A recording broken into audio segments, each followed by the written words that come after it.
Hello students, welcome to today's session.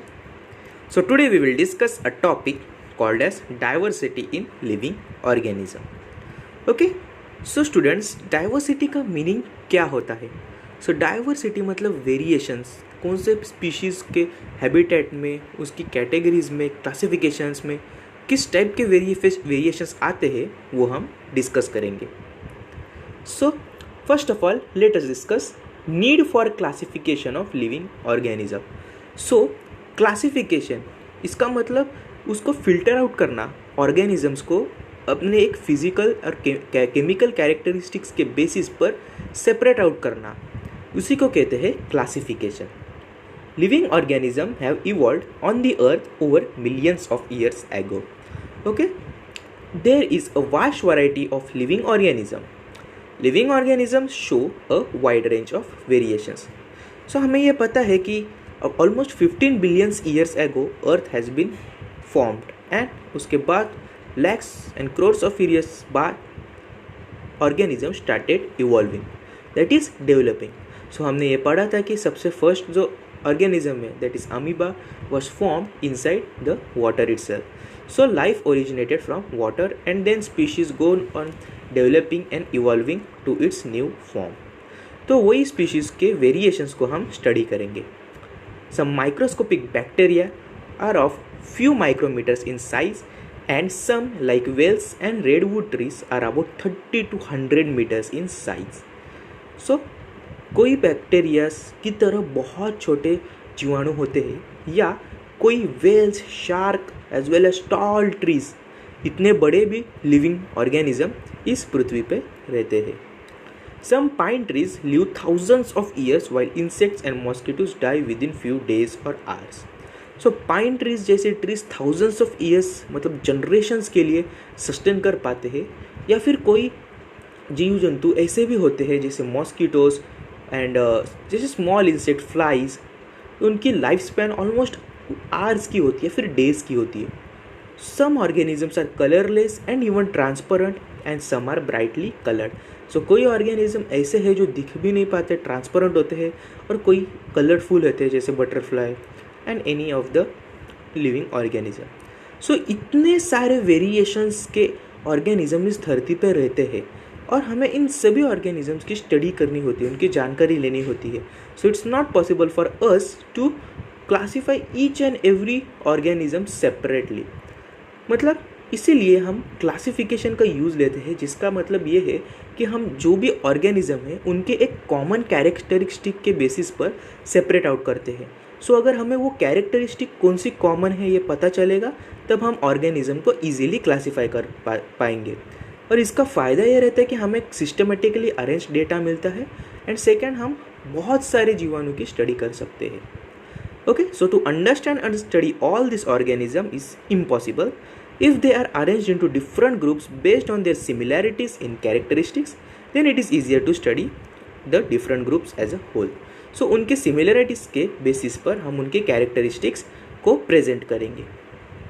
Classification of living organism is the arranging of organism into different groups on the basis of the similarities in the characteristics is called as classification of living organism. So this is the definition of classification, that is classifying or arranging the organism on the basis of different groups but considering the similarities characteristics in all of them. Okay, so next we will discuss what is the basis of classification for living organism.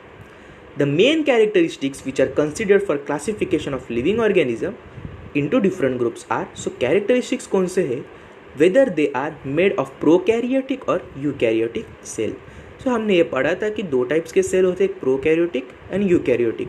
उनमें जो major difference ये होता है कि जो prokaryotic cell होते हैं उनका जो न्यूक्लियस होता है वो अच्छे से डिफाइंड नहीं होता, मतलब वेल डेवलप्ड न्यूक्लियस जो सेल का जो सेंटर है वो प्रेजेंट नहीं होता.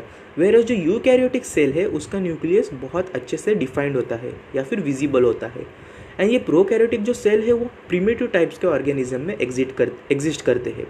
जैसे जो बहुत सारे साल पहले जब ये अर्थ फॉर्म होने पर जो लाइफ आएगी थी, that is which was existing very primitively, So that organisms consist of this kind of cells and they were unicellular, whereas eukaryotic cell which was multicellular and it's present in the current or present life. So each and every organism is made up of eukaryotic cell which has a specified well-defined nucleus as well as organelles such as mitochondria, Golgi apparatus, cytoplasm, etc. Whether the cell occurs singly or they are grouped together and they live as an indivisible group. So cells group में भी exist कर सकते हैं, single भी exist कर सकते हैं. सो उसके बेसिस पे हमने सेल्स को डिवाइड किया है into unicellular and multicellular. Unicellular is a single cell, multicellular is more than one cell. Whether they produce their own food by photosynthesis or get their food from outside. सो हमने इस basis पे भी उनको segregate किया कि जो organism खुद का खाना बना सकते हैं, the organisms which prepare their own food, so they are generally termed as autotrophs. Autotrophs are the organism which prepare their own food with the help of sunlight. और उस प्रोसेस जिसमें ऑर्गेनिज्म खुद का फूड प्रिपेयर करते हैं उसको क्या नाम दिया? Photosynthesis. And some organisms depend on other organisms for their food and they are called as heterotrophs. For example, animals or else primary, secondary consumers. So these are the consumers which depends on producers for their food. For an example, rabbit depends on grass for his food and उसी के हिसाब से food chain जो है वो surrounding में exist करती है. सो ये भी एक बेसिस बन चुका कि जिसमें हम कैटेगराइज कर सकते हैं कि कौन से ऑर्गेनिज्म खुद का खाना बना सकते हैं, कौन से ऑर्गेनिज्म दूसरे पे डिपेंड करते हैं खाने के लिए. Of the organism which produce their own food, that is plants. So plants are autotrophs. What is the level of organisation of their bodies. So हम उनकी बॉडी के स्ट्रक्चर भी स्टडी करते हैं, मतलब टिश्यू कौन से लेवल पे ऑर्गेनाइज्ड है, सेल ऑर्गेनाइजेशन, ऑर्गन सिस्टम. सो ये बहुत सारी चीज़ें हैं जो हम स्टडी कर पाते हैं. Okay, the characteristics used for classification of plants will be different from the characteristics used for classification of animals. So obviously plants की characteristics और animal की characteristics तो बहुत सारे different होंगे. बहुत कम चीज़ें similar हो सकती है बट उसमें differences बहुत सारे आते हैं. क्योंकि plants और animals के जो makeup होता है, जो genetic makeup होता है वो बहुत different होता है. And also animals are motile, that is they can move from one place to another, whereas plants are stationary. So body के मेटाबॉलिज्म या फिर एनर्जी रिक्वायरमेंट के बेसिस पे भी प्लांट्स और एनिमल्स को डिफ्रेंशिएट किया जाता है. Okay, because plants make their own food and animals get their food from outside. So plants are autotrophs because they made their own food and animals depend on plants और other things for their food. Okay, so this was all about the basis, मतलब कौन से criterias थे जिससे हम ये classification कर सकते हैं. ओके, थर्ड इम्पॉर्टेंट चीज़ है classification and evolution. Okay, so classification तो स्टडी कर सकते हैं बट इवोल्यूशन फिर क्या रोल प्ले करता है एक इंडिविजुअल के लाइफ में वो भी देख लेते हैं. The present day complex living organisms have evolve from earlier simple forms. Okay, so जो ऑर्गेनिज्म है with a span of time it continuously gets evolve. Evolution मतलब चेंज होता रहता है, जो क्लाइमेट चेंज आता है, सराउंडिंग चेंज आता है, जो सिचुएशंस कंडीशंस चेंज आते हैं, क्लाइमेटिक कंडीशंस, तो उनको अडेप्ट करने के लिए ऑर्गेनिज्म इवोल्यूशन लेते हैं. इवोल्यूशन रहते हैं इवॉल्व होना, दैट मीन्स अपग्रेड होना. सो वो अपने बॉडीज़ में बहुत सारे चेंजेस लाते हैं जिसके वजह से क्लाइमेटिक चेंजेस या फिर any kind of disaster strikes, then the organism can survive themselves. Okay, the body designs of living organisms are gradually changing due to changes in environment. So जैसे मैंने बोला कि बॉडी की पैटर्न्स है, designs है, वो एनवायरनमेंट जैसे change होता है उस हिसाब से चेंज होने लगते हैं. And the need to adapt themselves to the changes in the environment. So उनकी नीड होती है वो. Some groups of organism having ancient body design have not change much during evolution and have form primitive structure. So कोई organisms ऐसे हैं जो fail हो जाते हैं चेंज करने के लिए, वो नहीं चेंज कर पाते, but they are being sustained in today's environment too. So these organisms are called as primitive और lower organism.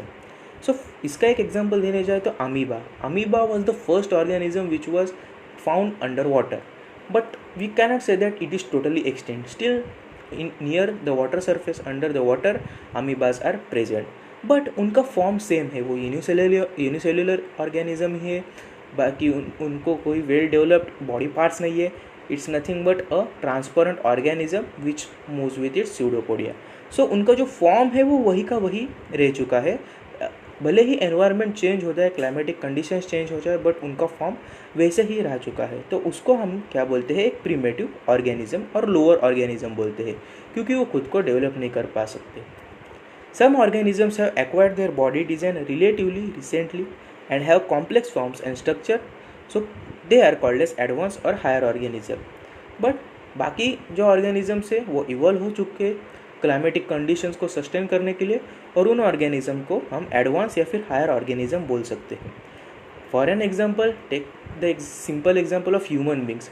So we were knowing that human beings which was existing many years ago were in the form of apes. So जो बोलते थे कि मनुष्य जो जाति है वो एप्स या फिर you can call it as monkey से इवॉल्व होके आई है।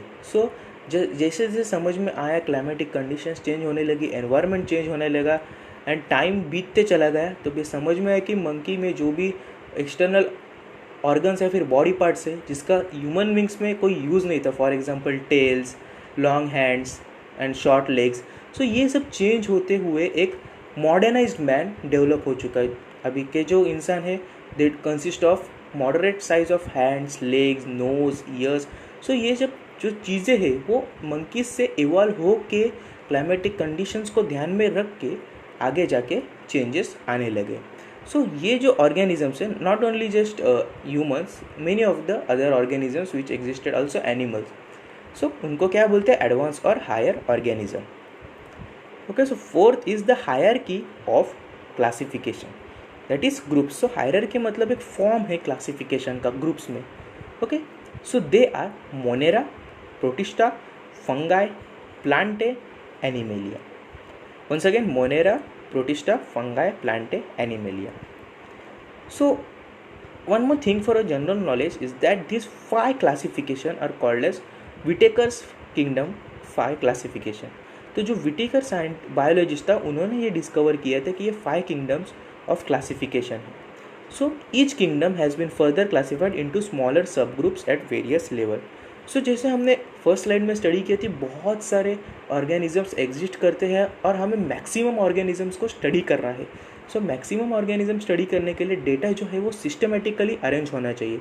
इसके वजह से ये जो 5 किंगडम्स है ये निकाले गए ना। किंगडम क्या होता है, एक बिग एम्पायर। सो इसके अंदर क्या रहते हैं, किंग, एक किंगडम को किंग रूल करता है, किंग के जो नीचे रहते हैं वो फिर guards, workers and all the people in their kingdom exist. So ये जो किंगडम है, तो मोनेरा किंगडम है, उसमें मोनेरा के जो भी मेंबर्स है वो एग्जिस्ट करते हैं। प्रोटिस्टा अलग किंगडम, फंगा अलग किंगडम। सो इनके सिमिलर जो भी मेंबर्स है वो इस किंगडम के अंडर एग्जिस्ट करेंगे। सो जो हायरार्की है, जो ग्रुप्स है, वो कैसे बनाए गए, सबसे टॉप मोस्ट में सबसे डोमिनेंट क्या आता है, किंगडम। किंगडम से फिर जंप होके फाइलम। फाइलम को डिवीजन भी बोलते हैं। फाइलम प्लांट्स के लिए यूज़ होता है, डिवीजन एनिमल्स के लिए। उसके बाद आता है क्लास, क्लास के बाद आता है ऑर्डर, ऑर्डर के बाद आता है फैमिली, फैमिली के बाद जीनस, जीनस के बाद स्पीशीज़। ओके, सो ये 7 हायरार्कीज़ है जिसके बेसिस पे कोई भी स्पीशीज़ को क्लासीफाई किया जा सकता है। Okay, by arranging organism on the basis of hierarchy and characteristic into smaller and small groups, we arrive at the basic unit of classification called species. तो जो स्पीशीज़ है ये सबसे बेसिक यूनिट है, सबसे स्मॉल यूनिट है। Species is a group of organism which are similar enough to breed and perpetuate. So species क्या है, एक ग्रुप है जिसमें ऑर्गेनिज्म सिमिलर है। मतलब हम बोल सकते हैं डॉग्स की एक प्रजाति है, लायंस की एक प्रजाति है, कैट्स की एक प्रजाति है। So these are nothing but species. So they all are similar to look and hence they can also reproduce and continues their species for generation to generation. So this was all about hierarchy. So the 5 kingdom classification of living organism. So हम वो classification के बारे में check करेंगे कि वो जो 5 kingdoms है वो कैसे क्लासीफाई किए जाते हैं। Organisms.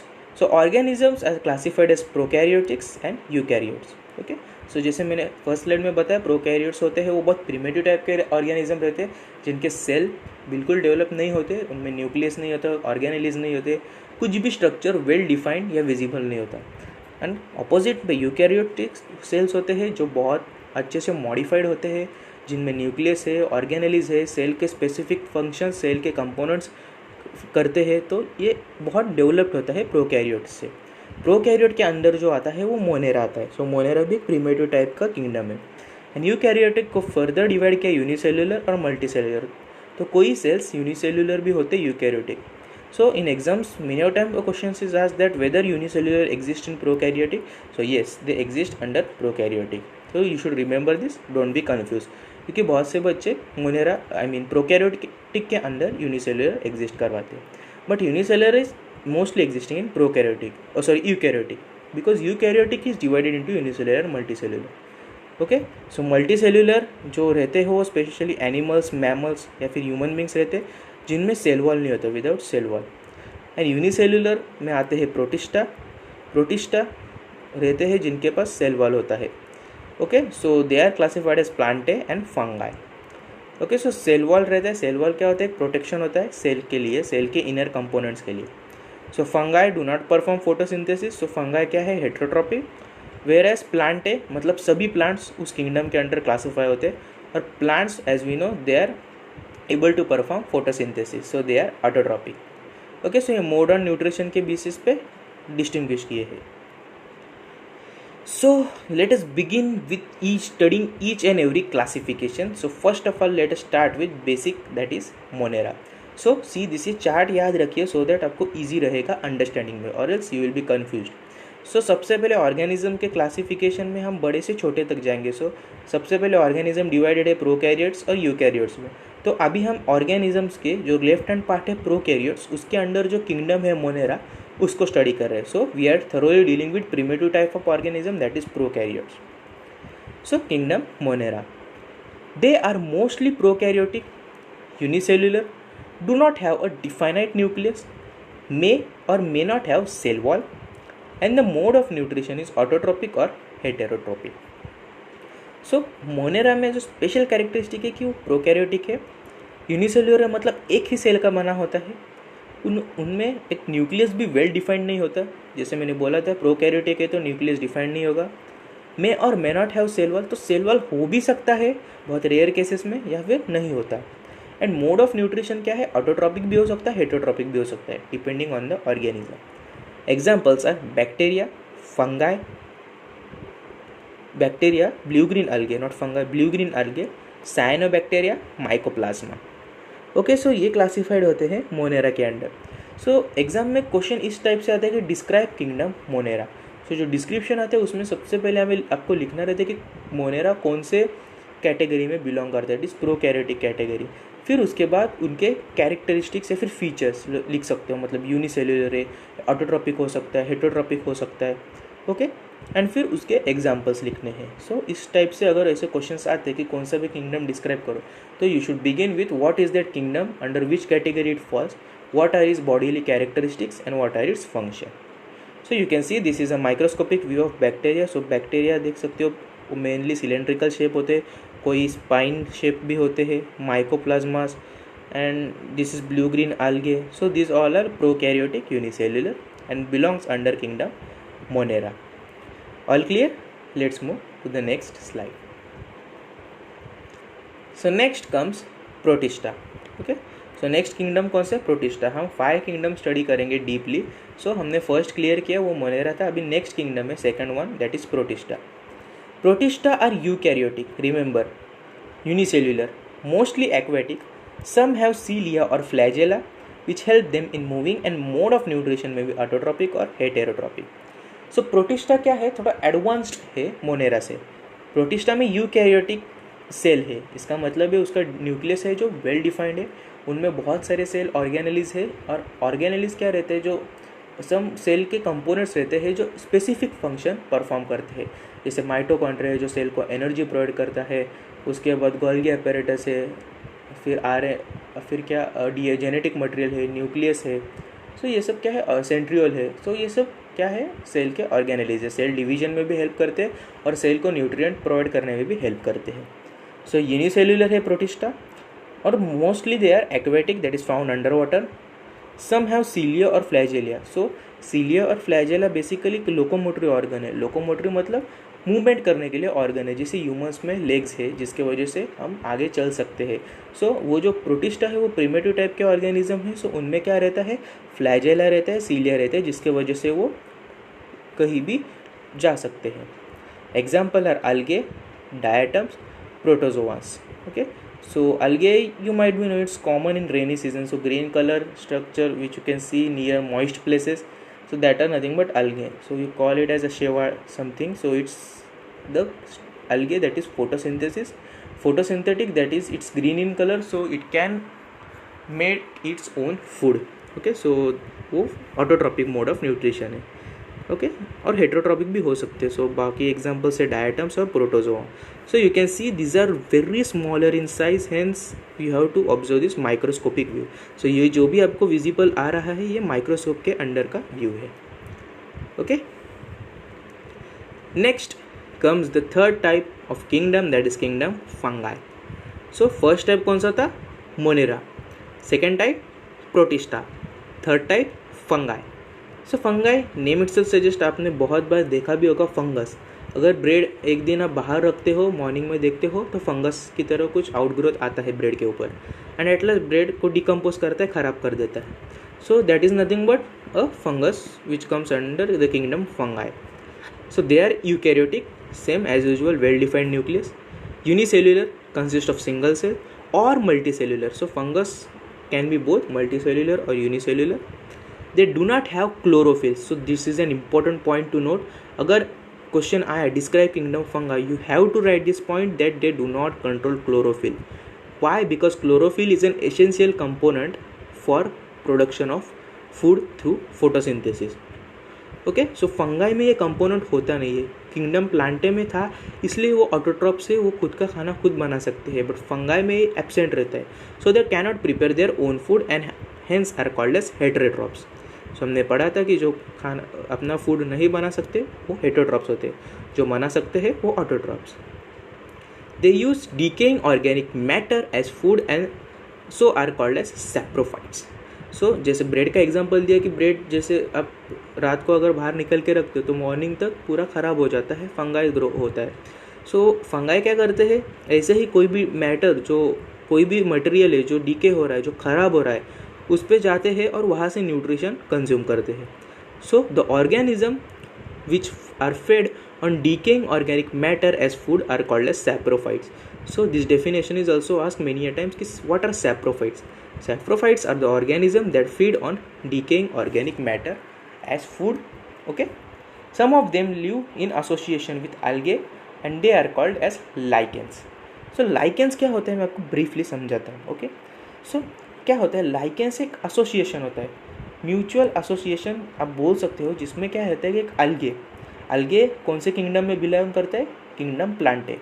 फंगाई किस में बिलोंग करता है, फंगस बिलोंग करता है किंगडम फंगाई में। सो algae और फंगाई ये क्या करते हैं, एक दूसरे के साथ म्यूचुअल एसोसिएट हो जाते हैं, means they forms a type of friendship with both each other.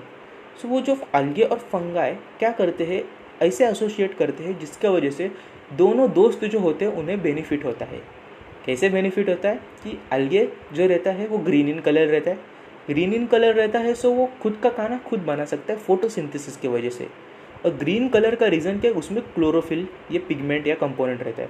So chlorophyll क्या करता है, जो भी जिसमें भी वो प्रेजेंट रहता है वो उसको ग्रीन कलर दे देता है।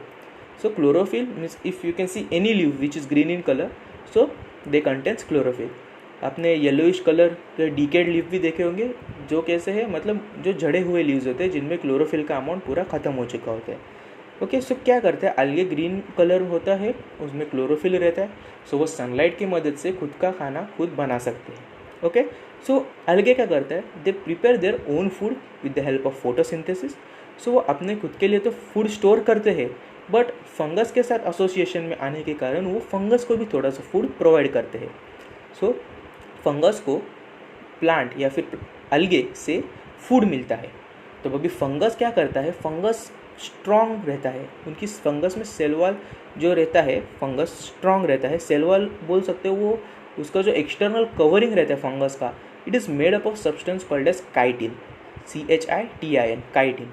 सो काइटिन एक बहुत स्ट्रॉन्ग सब्सटेंस होता है जिसके वजह से जो फंगई का आउटर सरफेस है वो बहुत हार्ड रहता है, जिसके वजह से वो it acts as a protective wall for the plant. मतलब वो एक वॉल, दीवार की तरह प्लांट को सपोर्ट करता है, प्लांट को प्रोटेक्ट करता है कोई भी एक्सटर्नल डैमेज से. सो इन शॉर्ट, लाइकेंस, उनको नाम दिया फंगाई और अलगे के एसोसिएशन को नाम दिया lichens. So lichens, so see, you can see this in diagram. Lichens is an association of algae and fungi in which algae provides food to fungi and fungi provides protection to the algae. Hence it is called as symbiotic association. So एक symbiotic association है जिसमें दोनों benefit होते हैं. So this was all about lichens. Examples of some fungi are yeast, Aspergillus, Penicillium, Agaricus, lichens. So one more thing I would like to say कि आप जैसे food रहते हैं, for example South Indian foods such as idlis, dosas, so उन्हें क्या बोलते हैं, fermented food stuffs बोलते हैं, क्योंकि वो फर्मेंटेशन की वजह से जो फूलते हैं. मतलब अभी कोई भी अब घर पे अपने बहुत टाइम देखा होगा कि अब जब भी इडलीज या फिर डोसे बनाए जाते हैं तो एक दिन पहले रात को वो जो उसका ये रहता है, हम उसको बेसिकली बोलते हैं आटा रहता है, वो पूरा भून के एक रात तक पूरा रखते हैं, जिसके वजह से क्या होता है, अगर सुबह देखा जाए तो वो फूलता है. सो फूलने का रीज़न क्या है कि उसमें बहुत सारे माइक्रो ऑर्गेनिजम्स रहते हैं. सो ईस्ट वन मोर एक रहता है फंगाई जो उसमें क्या करते हैं, उसको फर्मेंट करता है. सो एक प्रोसेस है जिसके वजह से वो जो फूलता है वो इन ईस्ट की वजह से फूलता है. सो ये हार्मफुल नहीं रहते, ये यूज़फुल ऑर्गेनिजम्स रहते हैं. सो ईस्ट के बहुत सारे एप्लीकेशंस है in also in industries too yeast plays a major role in many of the processes. So this was all about fungus. So you can see the microscopic view. That is yeast. It is agaricus. So agaricus is mushroom. Mushroom भी fungus होता है, याद रखिए. Lichens, Aspergillus, Penicillium. Okay. So we had done with the third kingdom, that is fungi. So next is kingdom Plantae, or called plants. Okay. So kingdom plants are multicellular eukaryotes. Okay, so they consist of multicellular eukaryotes. तो सभी plants multicellular होते हैं, कोई भी unicellular नहीं होता, eukaryotic होता है, मतलब वेल डिफाइंड न्यूक्लियस प्रेजेंट होता है. And one special characteristic in plant is that it contains cell wall. So cell wall सिर्फ प्लांट के सेल्स में ही प्रेजेंट होते हैं, they are absent in animal cells.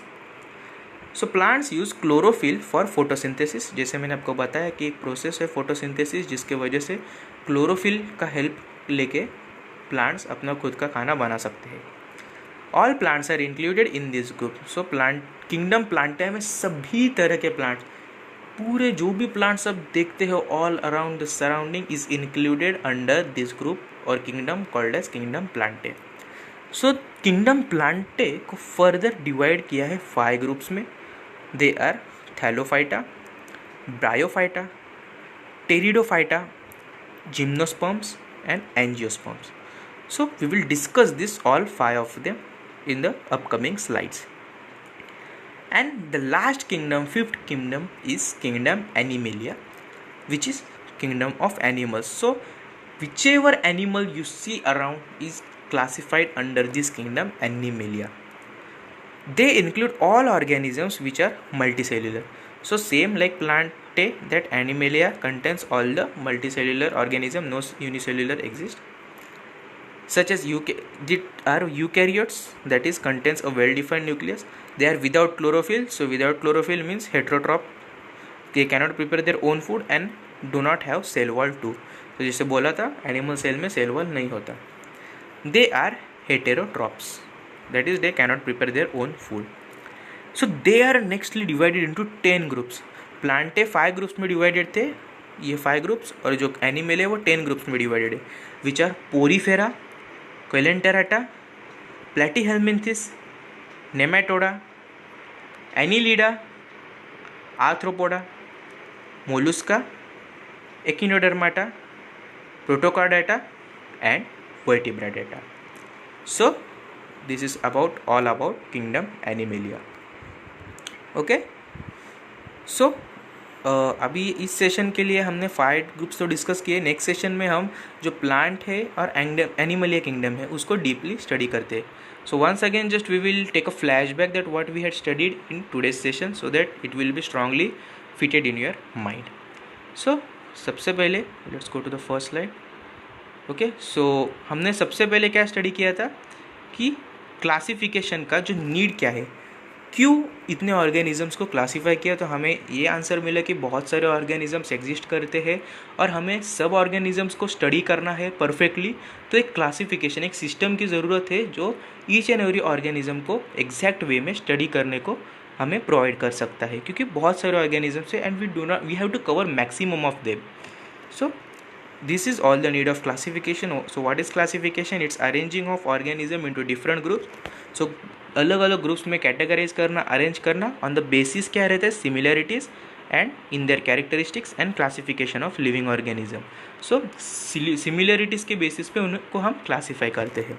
So that कैसे कि हमें उनका एक भी सिमिलर कैरेक्टर अगर पता चलेगा ना, तो हम उसमें जितने भी ऑर्गेनिजम्स आते हैं उस सिमिलर कैरेक्टर में वो सभी स्टडी कर पाएंगे। So that's the advantage.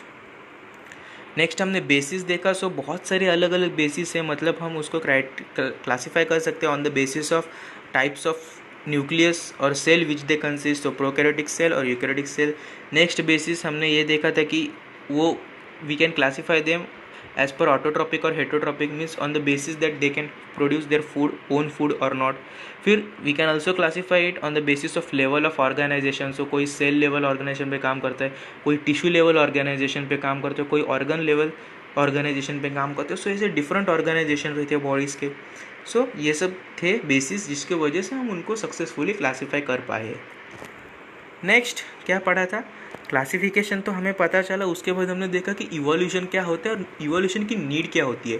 Timely कोई भी ऑर्गेनिज्म क्यों डेवलप होना चाहता है, इवोल्यूशन का रीज़न क्या है, क्योंकि इवोल्यूशन के वजह से जो भी क्लाइमेटिक कंडीशंस चेंज हो रहे हैं तो वो let it be from natural calamities और any other external factors, but वो जो इंडिविजुअल है उसको हर एक सिचुएशन में सर्वाइव करने के लिए पावर रहना चाहिए, एडेप्टेबिलिटी होनी चाहिए उस सिचुएशन के लिए। तो इसके लिए वो जो स्पीशीज़ है वो इवॉल्व होता रहता है, वो चेंज होता रहता है, अपग्रेड होता रहता है। So that's all about the evolution. फिर हायरार्की हमने देखा। तो हायरार्की क्या है, ग्रुप्स है जिसमें हमने क्लासीफाई किया है सभी किंगडम्स को। सो हमने स्टडी किए थे कि विटेकर के 5 किंगडम ऑफ क्लासिफिकेशन है। First monera, protista, fungi, plantae, animalia. Okay, so monera, protista, fungi, plantae, animalia are the 5 kingdoms of Whittaker. So हमने उनको फर्दर और सब ग्रुप्स में डिवाइड किया according to the basis of their similar characteristics. So kingdom, phylum, class, order, family, genus, species.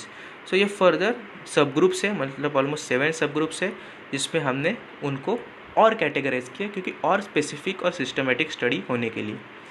सो हमने ये देखा था कि स्पीशीज़ क्या है, एक ग्रुप रहते हैं ऑर्गेनिज्म के which are similar enough and they can breed and perpetuate, मतलब रिप्रोडक्शन करके अपनी स्पीशीज़ को सर्वाइव करने के लिए कंटिन्यू रख सकते हैं। So this was all about hierarchy. So हमने ये एक फ्लो चार्ट पढ़ा and remember this flow chart, it's very important so that अगर हमें आपको ये पता चले कि आप एग्जैक्टली कौन से किंगडम के बारे में आपको पूछा जा रहा है, so you can study and elaborate the answer deeply in your examination. So हमने देखा कि ऑर्गेनाइजेशन सबसे बेसिक लेवल पे क्या कैटेगराइज किए हैं कि प्रोकैरियोटिक और यूकैरियोट। प्रोकैरियोटिक के अंदर सिर्फ मोनेर आता है, यूकैरियोटिक को फर्दर और डिवाइड किया on the basis of cell, that is unicellular, multicellular, single cell organism और multicellular organism. Single cell further को डिवाइड किया प्रोटिस्टा में, तो प्रोटिस्टा को कैटेगराइज किया सेल वॉल के प्रेजेंस में। सो फंगाई जो रहते हैं जिनमें सेल वॉल प्रेजेंट नहीं रहती, एब्सेंट रहती है और वो फोटोसिंथेसिस नहीं परफॉर्म कर सकते। Sorry fungi consist of cell wall, it doesn't absent. Fungi और प्लांट दोनों में सेल वॉल प्रेजेंट रहते हैं, सिर्फ फंगाई अपना खुद का खाना नहीं बना सकती इसलिए वो हेटेरोट्रॉप्स है, where as plant are able to make prepare their own food, so they are autotrophs. Nextly eukaryotics को मल्टीसेल्युलर में क्लासीफाई किया है, मल्टीसेल्युलर और जिनमें सेल वॉल नहीं होती, तो ऐसे सिर्फ किंगडम एनिमलिया जिनमें सेल वॉल नहीं है। ओके, सो ये फ्लो चार्ट है। नेक्स्टली हमने फिर डीपली एक पूरा किंगडम डिस्कस किया। सो मोनेरा के बारे में देखा कि प्रोकैरियोटिक के बहुत प्रिमिटिव टाइप के ऑर्गेनिज्म एग्जिस्ट करते हैं जिनमें सेल वॉल नहीं होती, और मोड ऑफ न्यूट्रिशन ऑटोट्रॉपिक या हेटरोट्रॉपिक भी हो सकता है। नेक्स्ट था प्रोटिस्टा एक्वेटिक होते हैं, यूकैरियोटिक और यूनिसेल्युलर होते हैं। सो अल्गे, डायटम्स, प्रोटोजोआंस। सो नेक्स्ट देखा हमने फंगाई। तो फंगाई यूनिसेल्युलर या मल्टीसेल्युलर भी हो सकते हैं। Most important thing is that they are heterotroph, they cannot prepare their own food, और उनको सैप्रोफाइट्स भी बोलते हैं क्योंकि वो जो डिकेड मैटर है, फॉर एग्जांपल ब्रेड का मोल्ड, उस पर भी वो सर्वाइव करते हैं, उसको खा के न्यूट्रिएंट लेते हैं। सो उनको सैप्रोफाइट्स बोलते हैं। They special organisms which feed on dead और डिकेड मैटर। ओके, सो हमने एक टर्म देखा था लाइकेंस और lichens, they are the symbiotic association of algae and fungi. Okay, and some example are yeast, aspergillus, penicillin, agaricus, lichens. Next हमने पढ़ा kingdom Plantae. सो Plantae के बारे में हमने देखा कि उनमें एक एक्सेप्शन है कि उनमें सेल वॉल प्रेजेंट रहते हैं, उनमें क्लोरोफिल रहते हैं। क्लोरोफिल ग्रीन पिगमेंट है जिसकी वजह से प्लांट उसका यूज़ करके और सनलाइट को यूज़ करके फोटोसिंथेसिस के वजह से अपना ओन खाना जो है वो बना सकते हैं।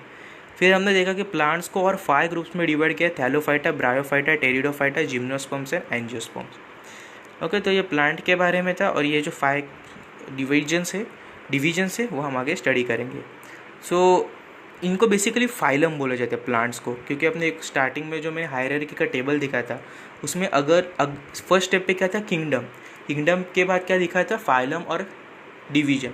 सो प्लांट्स की टर्म में फाइलम बोले जाते हैं, तो ये 5 उनके फाइलम है। सिमिलरली एनिमेलिया के देखा, सो उसमें सब एनिमल्स बिलोंग करते हैं। उनकी कैरेक्टरिस्टिक है कि वो मल्टीसेलुलर होते हैं, यूकैरियोटिक होते हैं, और उनमें क्लोरोफिल नहीं होता, सेल वॉल नहीं होता। सो वो अपना खाना भी खुद से बना नहीं पाते, और उनमें उनके सेल्स में सेल वॉल नहीं होता। सो उनको अलग, अभी एनिमल्स के टर्म में हम फाइलम नहीं बोलते, हम क्या बोलते हैं, हम उनको डिविजन्स बोलते हैं। So they are divided into 10 divisions, that is porifera, coelenterata, platyhelminthes, nematoda, annelida, arthropoda, mollusca, echinodermata, protochordata, vertebrata. So try to remember these 10 groups. Yes, names are but typical, but you should remember it. So this was all about which we studied in the first session. I hope you had been clear with all the concepts here. So if any doubt, just comment on the comment box so that I can fetch you out. Okay, so thank you, have a good day and stay safe.